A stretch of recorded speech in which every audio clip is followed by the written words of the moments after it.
ya, dan insyaallah semuanya dalam keadaan sehat, dalam keadaan sama-sama mengharapkan ridho dari Allah Subhanahu wa taala dengan kita menjalankan ibadah puasa, menjalankan ibadah tarawih, qiyamul lail, dan bahkan iktikaf. Dan semoga kita termasuk orang-orang dari golongan yang oleh Allah mendapatkan ridho dan juga mendapatkan syafaatnya.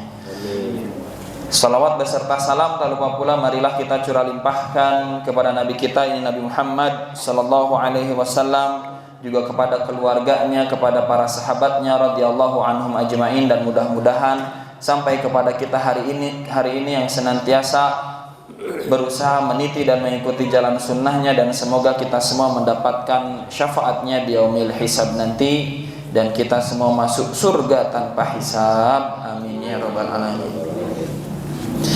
Anak ibu, kita lanjutkan kajiannya Riyadhus Shalihin. Sebelum dimulai, kita berdoa terlebih dahulu. Bismillahirrahmanirrahim. Allahumma anfa'na bima 'allamtana wa 'allimna ma yanfa'una wa zidna ilman. Rabbi zidni ilman warzuqni fahman wa 'amalan mutaqabbalan. Rabbi ishrah li sadri wa yassir li amri wahlul 'uqdatam min lisani yafqahu qawli.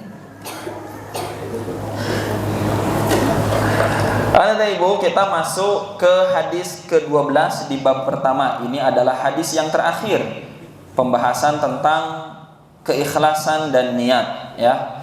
Ini adalah hadis terakhir dari bab niat. Jadi kalau kita mengingat kembali kitab hadis Arba'in sama-sama karya Imam An-Nawawi, bab soal niat itu hanya ada satu hadis, ya. Di hadis yang pertama yaitu apa? Innamal a'malu binniyat. Ternyata bab soal niat itu di sini di Riyadhus Shalihin diringkas atau diperinci lagi menjadi 12 hadis pilihan, ya, begitu. Ternyata bab niat ini tidak hanya ada dalam satu hadis, tapi ada sampai 12 hadis, ya. Dan insyaallah kita memasuki hadis yang ke-12 di sini, ya. Artinya dari Abu Abdurrahman, yaitu Abdullah bin Umar bin Al-Khattab radhiyallahu anhuma.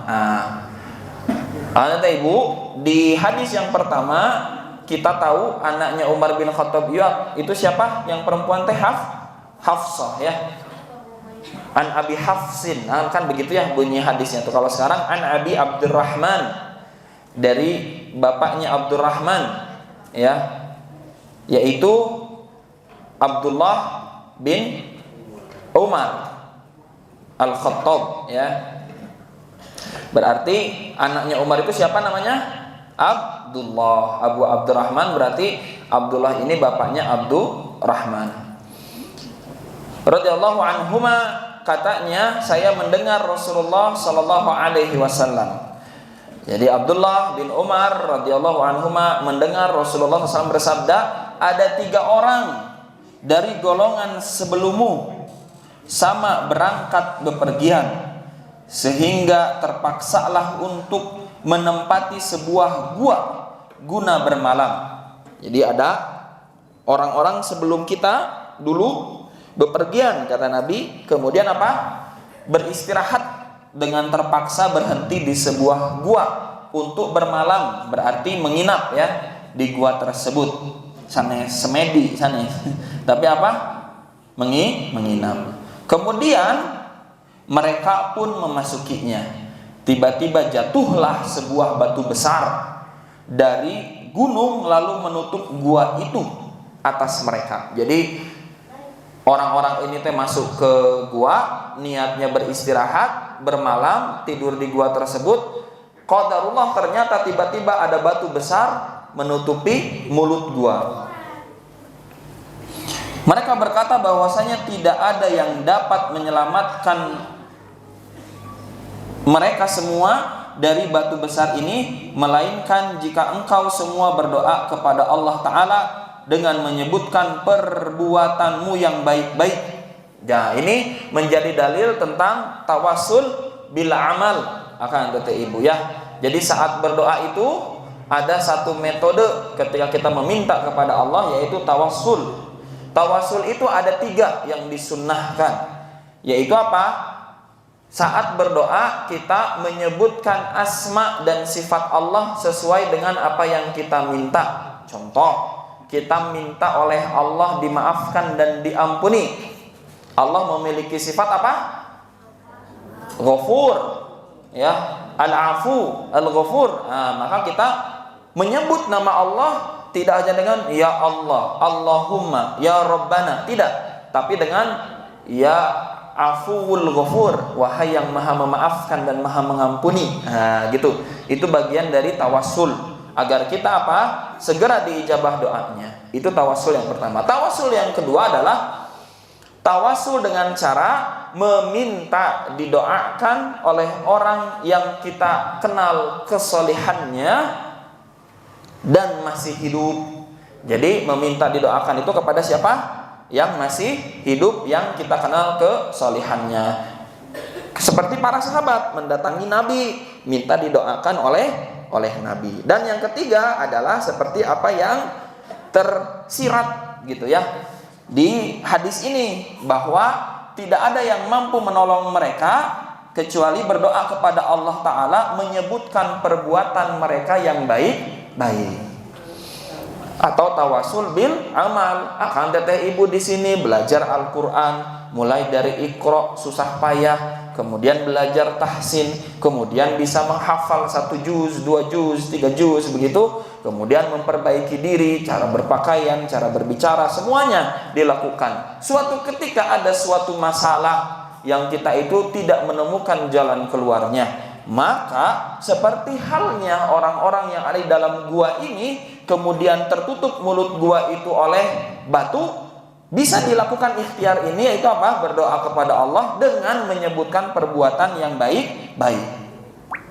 Seseorang dari mereka itu berkata, ya Allah, saya mempunyai 2 orang tua yang sudah tua-tua serta lanjut usianya, dan saya tidak pernah memberi minum kepada siapapun sebelum keduanya itu, baik kepada keluarga ataupun hamba sahaya. Kemudian suatu hari amat jauhlah saya mencari kayu yang dimaksud daun-daun untuk makanan ternak. Saya belum lagi pulang pada kedua orang tua itu sampai mereka tertidur. Selanjutnya saya pun terus memerah minuman untuk keduanya itu, dan keduanya saya temui telah tidur. Saya enggan untuk membangunkan mereka ataupun memberikan minum kepada seseorang sebelum keduanya, baik pada keluarga atau hamba sahaya. Seterusnya saya tetap dalam keadaan menantikan bangun mereka itu terus menerus, dan gelas itu tetap pula di tangan saya, sehingga fajar menyingsinglah. Anak-anak kecil sama menangis karena kelaparan, dan mereka ini ada di dekat kedua kaki saya. Selanjutnya setelah keduanya bangun, lalu mereka minum minumannya. Ya Allah, jikalau saya mengerjakan yang sedemikian itu dengan niat benar-benar mengharapkan keridhaan-Mu, maka lapanglah kesukaran yang sedang kita hadapi dari batu besar yang menutup ini. Jadi yang kata ibu di sini apa? Orang pertama ini berdoa dengan apa? Tawasul bil amalnya dengan apa? Berbakti kepada kedua orang tua. Lihat bagaimana berbaktinya seorang anak kepada orang tua, yaitu apa? Dia memerahkan susu, memerahkan minuman. Kemudian ternyata setelah selesai menyiapkan minuman, orang tuanya tertidur, dan dia tidak berikan minuman itu kepada siapapun. Dia tunggu orang tuanya sampai bangun, sekalipun ada anak-anaknya yang memegang kakinya menangis meminta minuman tersebut, dia tidak berikan. Dan dia tidak bangunkan orang tuanya karena takut mengganggu tidurnya orang tua. Akhirnya pas saat bangun baru dikasihkan. Dan dengan wasilah itu, dengan amal itu meminta, ya Allah, kalau dengan amalan itu, ya, kalau dengan amalan itu membuatmu berkehendak untuk memindahkan batu ini, menggeserkan batu ini, maka dimintakan berdoa itu dengan apa tadi? Amal solehnya berbakti kepada orang tuanya. Kalau mau, ya Allah, kalau Engkau hendaki dengan amalan tersebut, saya meminta agar batu ini bergeser. Begitu kan? Batu besar itu tiba-tiba membuka sedikit, tetapi mereka belum lagi dapat keluar dari gua. Akhirnya apa? Dengan izin Allah batu itu seketika bergeser. Ya kan? Setelah berdoa satu orang bergeser sedikit. tapi mereka masih belum bisa masuk ke luar gua. Yang lainnya berkata, ada lagi satu orang lagi berkata, ya Allah, berdoa lagi nih, sesungguhnya saya mempunyai seorang anak bapak saudara yang wanita. Berarti punya sepupu punya adik perempuan, saudara perempuan. Jadi sepupu wanita. Nah, ini di sini sebutnya sepupu ya. Anak bapak saudara yang perempuan. Berarti anak saudaranya bapak yang perempuan, saya ada anak sepupu atau saya ada sepupu wanita. Nah, begitu ya. Yang merupakan orang yang tercinta bagiku dari sekalian manusia. Dalam sebuah riwayat disebutkan, saya mencintainya sebagai kecintaan orang laki-laki yang amat sangat kepada wanita. Kemudian saya menginginkan dirinya. Tetapi ia menolak kehendakku itu, sehingga pada suatu tahun ia memperolehi kesukaran. Ia pun mendatangi tempatku, lalu saya memberikan 120 dinar kepadanya dengan syarat ia suka menyendiri antara tubuhnya dan antara tubuhku. Maksudnya adalah saya suka dikumpuli dalam seketiduran. Ia janji sedemikian itu. Setelah saya dapat menguasai dirinya, dalam maksudnya cincin di sini adalah kemaluan, maka maksudnya ialah jangan melenyapkan kegadisanku ini, melainkan dengan haknya, yakni dengan perkawinan. Maksudnya apa? Perempuan laki-laki ini suka sama sepupunya, gitu ya. Kemudian sepupunya ini menolak. Menolak, jadi cinta bertepuk sebelah tangan, gitu ya. Menolak. Habis itu ternyata perempuan ini suatu ketika sepupunya ini butuh bantuan. Dibantulah dengan 120 dinar. Tapi kamu harus mau nikah sama saya. Gitu maksudnya, Ibu ya. Tapi kamu harus mau nikah sama saya. Maka yakni dengan perkawinan yang sah. Lalu saya pun meninggalkannya, sedangkan ia adalah yang amat tercinta bagiku dari seluruh manusia, dan emas yang saya berikan itu saya berikan dimilikinya. Tapi perempuan ini tetap nolak, nggak mau dinikahi. Ya udahlah, emasnya tetap dikasih, dinarnya tadi tetap dikasih. Ya Allah, jikalau saya mengerjakan yang sedemikian dengan niat untuk mengharapkan keridhaan-Mu, maka lapangkanlah kesukaran saya dengan yang sedang kita hadapi ini. Jadi ya Allah, ternyata saya sudah niat untuk menikahi saja, masih tetap nggak mau. Ya udah, akhirnya saya sedekahkan itu tanpa syarat apapun. Kalau dengan sedekah tadi itu, membantu sepupu perempuan itu, ya, yang tadinya ingin saya nikahi, tapi dia tetap tidak mau, tapi saya tetap berikan sedekahnya itu sebagai bentuk bantuan. Dan kalau dengan amalan itu engkau mengizinkan untuk menggeserkan batu ini, gitu ya, masalah yang sedang kami hadapi ini tolong kabulkan, gitu istilahnya, gitu ya. Batu besar itu kemudian membuka lagi, hanya saja mereka masih juga belum dapat keluar dari dalamnya. Jadi batu dari doa orang pertama bergeser, dari doa orang kedua bergeser. Kemudian ada orang ketiga, akan kata ibu, ya Allah, saya mengupah beberapa kaum buruh dan semuanya telah kuberikan upahnya masing-masing, kecuali seorang lelaki. Ia meninggalkan upahnya dan terus pergi. Upahnya itu saya perkembangkan sehingga bertambah banyaklah hartanya tadi. Sesudah beberapa waktu, pada suatu hari ia mendatangi saya, kemudian berkata, hai hamba Allah, tunaikanlah sekarang upahku yang dulu itu. Saya berkata, semua yang engkau lihat ini adalah berasal dari upahmu itu, baik yang berupa unta, lembu, dan kambing, dan juga hamba sahaya. Ia berkata, hamba Allah, janganlah engkau memperolok-olokkan aku. Saya menjawab, saya tidak memperolok-olokkan engkau. Kemudian orang itu pun mengambil segala yang dimilikinya, semua digiring dan tidak seekor pun yang ditinggalkan. Ya Allah, jikalah yang saya mengerjakan yang sedemikian itu dengan niat mengharapkan keridhaan-Mu, maka lapangkanlah kita dari kesukaran yang sedang dihadapi ini. Amalan orang ketiga ini, akan kata ibu, beliau adalah seorang bos, seorang pengusaha. Dia punya karyawan, semuanya sudah dikasih gajinya kecuali satu orang. Satu orang itu tiba-tiba pergi tanpa mengambil upahnya. Pergi nggak tahu kemana, anda ibu, ya. Dan kalau akan datang ibu tahu, ada saja tim atau karyawan tuh yang begitu, pergi aja gitu, nggak bilang nggak apa, pergi, kayak gitu, ibu. Maka upahnya ini disimpan.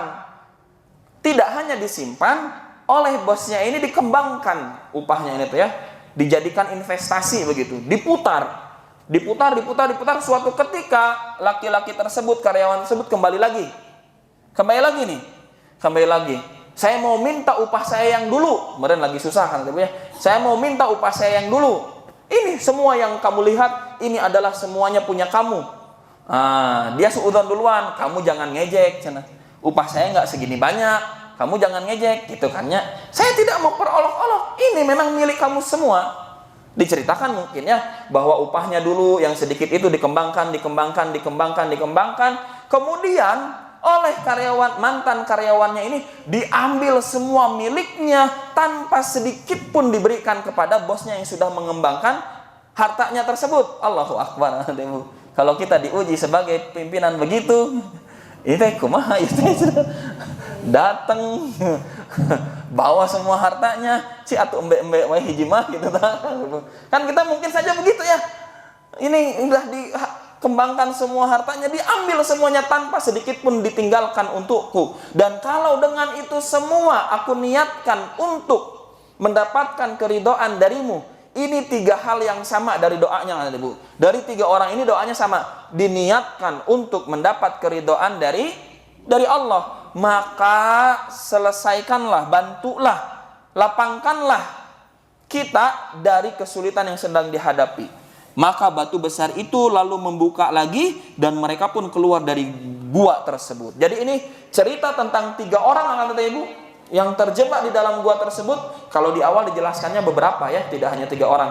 Tapi dari doa 3 orang ini, ada Ibu, yang mana mereka punya amalan dengan niat yang lurus, dengan niat yang mendapatkan keridhaan dari Allah, satu-satunya menjadi tujuan dari amalan mereka, justru mampu menolong mereka dalam keadaan yang tidak masuk akal. Soalnya Ibu terjebak di gua. Terus ayah batu besar tidak bisa didorong, dengan banyak orang tidak bisa didorong. Terus tiba-tiba bergeser sendiri tanpa ada guncangan yang lain, sok kumaha. Itu kan tidak masuk akal. Tapi oleh sebab amal soleh yang lurus, ikhlas karena Allah, maka yang tidak masuk akal itu terjadi dengan kuasa Allah. Sedikit bergeser lagi, akhirnya celahnya mampu untuk dilewati. Maka keluarlah orang-orang yang ada di dalam gua tersebut. Keterangan dari hadis tersebut, ini panjang lagi keterangannya. Ada beberapa kandungan yang penting dalam hadis di atas. Yang pertama, kita disunnahkan berdoa kepada Allah dikala kita sedang dalam keadaan yang sulit. Misalnya mendapatkan malapetaka, kekurangan rezeki dalam kehidupan, sedang sakit dan lain-lain. Jadi akan kata Ibu, kalau kita sedang sulit, sedang menghadapi masalah, jangan cari manusia dulu. Siapa nih yang bisa dipinjemi untuk ngebantu saya? Itu kan langsung di kepala kita teh gitu ta. Nambut kasah heula ieu teh gitu. Kenapa kita pikirannya minjem dulu? Aduh, ya kurang. Ini harus minta ke siapa ini? Minta tolong ke Pak Haji mana ieu tah? Nu biasa masihan sedekah. Kenapa kita harus punya mindset seperti itu? Sedangkan kita bisa meminta langsung kepada Allah yang maha kaya, maha pemberi rizki, maha pengasih, akan kata Ibu. Ya, apapun masalah-masalah kita, tidak hanya soal harta. Kalau sedang sakit, tidak tahu ini teh semuanya sudah diikhtiarkan, tapi tidak kunjung sembuh sakitnya, maka berdoalah kepada Allah. Disunahkan dalam keadaan sulit. Jangan sampai Allah itu didatangi di paling terakhir. Pak Haji ini sudah didatangi, Bu Hajah iya terus didongkapan, ke dokter ini sudah, ke dokter itu sudah, semua sudah dilakukan, barulah minta kepada Allah. Dari awal minta dulu kepada Allah, minta dulu, baru habis itu ikhtiar. Dari awal dan selama ikhtiar pun tetap meminta. Kemudian poin yang kedua adalah kita disunahkan bertawasul dengan amal perbuatan kita sendiri yang salih, agar kesulitan itu segera lenyap dan diganti dengan kelapangan oleh Allah Ta'ala. Bertawasul artinya membuat perantaraan dengan amal salih itu agar permohonan kita dikabulkan oleh Allah. Bertawasul dengan cara seperti ini tidak ada seorang ulama pun yang tidak membolehkan. Jadi beliau-beliau itu sependapat tentang bolehnya. Jadi kata Ibu, tadi bertawasul bil amal adalah sesuatu yang dibolehkan. Dan akan tetapi Ibu punya amalan sekecil apapun, amalannya sekecil apapun yang akan tetapi ikhlas, rutin lakukan, bertawassullah dengan itu. Ya, banyak akan tetapi di antara cerita-cerita orang beriman, bahkan yang hidup sezaman dengan kita, ya, yang mereka itu apa? Dengan amal solehnya meminta dan mengadu kepada Allah. Ya Allah, saya pernah begini, saya pernah begitu, tolong bantu saya untuk ini, tolong bantu saya untuk itu ya Allah. Dan hanya minta kepada Allah, Allah bantu min haitsu la yahtasib, dari jalan yang tidak disangka-sangka. Juga tidak diperselisihkan oleh para alim ulama perihal bolehnya bertawasul dengan orang soleh yang masih hidup. Tadi ya, garis bawahi yang masih hidup. Sebagaimana yang dilakukan oleh Sayyidina Umar bin Khattab radhiyallahu anhu dengan bertawasul kepada Sayyidina Abbas agar hujan segera diturunkan. Itu mintalah, tolong mintakan kepada Allah agar hujan segera diturunkan. Kayak gitu boleh, Ibu. Boleh ya. Yang diperselisihkan ialah jikalau kita bertawasul dengan orang-orang soleh yang sudah wafat. Maksudnya kita memohonkan sesuatu kepada Allah Ta'ala dengan perantaraan beliau-beliau yang sudah di alam kubur agar ikut membantu memohon supaya doa kita dikabulkan. Sebagian alim ulama ada yang membolehkan, ada sebagian lagi yang tidak membolehkan. Nah, kita ketahui sebelumnya bahwa Imam An-Nawawi ini tuh bermadhab Syafi'i. Jadi justru Imam An-Nawawi yang bermadhab Syafi'i ini memperselisihkan tentang bertawasul kepada orang yang sudah wafat, gitu Ibu ya. Tapi kalau kita merujuk lagi ke hadis, idza matal insanun qata'a amaluhu anhu illa min thalathah. Kalau seorang itu meninggal, terputuslah semua amalannya. Jadi nggak ada urusannya lagi sama yang hidup. Illa min thalathah, kecuali 3 perkara. Illa min sadaqatin jariyah, aw ilmin yuntafa'u bihi, aw waladun salihun yad'u lah. Kecuali 3 perkara. Pertama, sedekah jariah. Kedua, ilmu yang bermanfaat. Ketiga, anak yang soleh yang mendoakan kedua orang tuanya. Justru kalau dari sini Nabi mengajarkan yang di alam kuburlah yang butuh doa dari yang masih hidup. Begitu Ibu ya. Jadi bukan orang-orang soleh itu yang dimohoni, tetapi yang dimohon tetap Allah Ta'ala jua. Tetapi beliau-beliau dimohon untuk ikut membantu mendoakan saja. Kalau yang dimohoni itu orang-orang yang sudah mati, sekalipun bagaimana juga solihnya, semua alim ulama Islam sependapat bahwa perbuatan sedemikian itu haram hukumnya. Sebab hal itu termasuk syirik atau menyekutukan sesuatu dengan Allah Ta'ala yang maha kuasa mengabulkan segala permohonan. Jadi beda kan Ibu, kalau kita meminta kepada Allah tidak seperti meminta kepada kepala desa, kepada di atas kepala desa itu berarti kepada bupati yang harus lewat perantaraan, lewat orang terdekatnya, titip surat ke sekretaris daerahnya. Enggak. Kalau kepada Allah kita tuh minta langsung. Inilah bagaimana kedekatan hubungan Allah kepada hambanya. Ud'uni astajib lakum. Berdoalah kepadaku, aku akan kabulkan untuk kalian. Langsung. Begitu ya. Namun demikian hal-hal seperti di atas hanya merupakan soal-soal furu'iyah. Ya, bukan akidah pokok. Maka janganlah hendaknya menyebabkan retaknya persaudaraan kita kaum muslimin. Lihat bagaimana ulama yang hanif, yang lurus akan Ibu, di sini menasihatkan kepada kita sekalipun ada perbedaan, tetaplah jaga persaudaraan sesama kaum muslimin.